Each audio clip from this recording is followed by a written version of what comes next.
আজকে পবিত্র আশুরার দিন। আজকের দিনে অনেক তাৎপর্য আছে।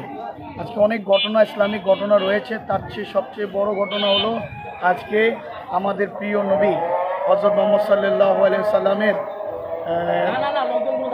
নাতি ইমাম হুসেনকে কারবালার নির্মমভাবে শহীদ করা হয়েছে।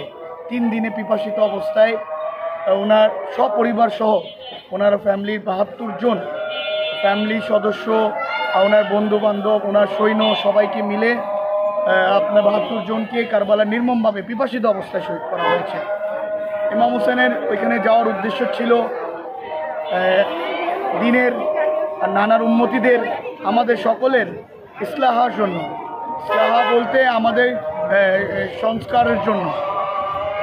কিন্তু ওনাকে কুফা শহর থেকে অনেকগুলো চিঠি দিয়ে ডাকা হয়েছে, এ আল্লাহর নবীর সন্তান, আপনি আসেন, আমাদের এখানে অনেকগুলো অনিয়ম চলতেছে, দিনকে পরিবর্তন করা হচ্ছে, আপনি আসেন আমাদের সহযোগিতার জন্য। আপনি না আসলে কিয়ামতের দিন আমরা নবীর কাছে অভিযোগ দিব যে আপনার সে জায়গায় ইমাম হুসেন ছিলেন রাসূল সাল্লাল্লাহু আলাইহি ওয়াসাল্লামের ওয়ারিস। ওয়ালটন এখন দেশের সীমানা পেরিয়ে পৌঁছে গিয়েছে 50টিরও বেশি দেশে। ওয়ালটন, ঘরে ঘরে বিশ্বজুড়ে। ওনার বংশধর, যেহেতু রাসূল সাল্লাল্লাহু আলাইহি ওয়াসাল্লামের হাদিস আছে, আল হাসান ও হুসাইন সাইয়্যিদাতুশ শাবাব আহলুল জান্নাহ, হাসান ও হুসাইন জান্নাতের যুবকদের সর্দার।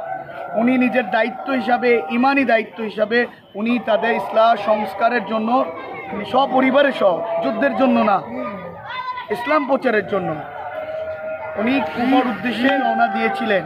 কিন্তু রাস্তায় শোনা গেল কুফার উদ্দেশ্যে আগে ওনার নিয়ত ছিল যে মক্কায় হজ করবেন। কিন্তু যখন শুনতে পারছে ইয়াজিদ বাহিনী মক্কা শহরে তার গুপ্তচররা ওনাকে ওখানে হত্যা করার পরিকল্পনা করছে, উনি চাচ্ছেন আল্লাহর ঘরে রক্তপাত করা উচিত না, নিষেধ রয়েছে। উনি নিজের হজকে উমরাতে ট্রান্সফার করে উনি ওখান থেকে আবার কুফার উদ্দেশ্যে রওনা দিলেন। মাঝখানে যখন শুনতে পারছেন ওনার ভাইকে উনি বার্তা হিসাবে পাঠিয়েছিলেন কুফাতে, ওনাকে শহীদ করা হয়েছে। পরে ইয়াজিদ বাহিনী সৈন্য ওনাকে কারবালার দিকে ঘেরাও করে নেয় সপরিবারের সহ। কারবালার আজকের দিনে, আশুরার দিন 10টা থেকে দুপুর 1টা পর্যন্ত আপনার যুদ্ধ চললো।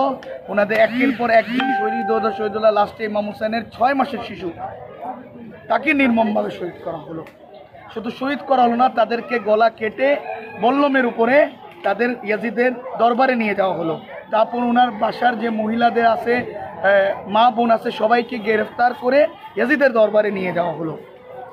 এই ইসলামে প্রচারের কারণে পরে এইটা আস্তে আস্তে করে, এই যখন নিউজটা জানা গেল, আস্তে আস্তে মানুষের প্রতি মানুষের বিবেকটা জাগ্রত হলো, তারা ইয়াজিদ বাহিনীর বিরুদ্ধে সোচ্চার হলো।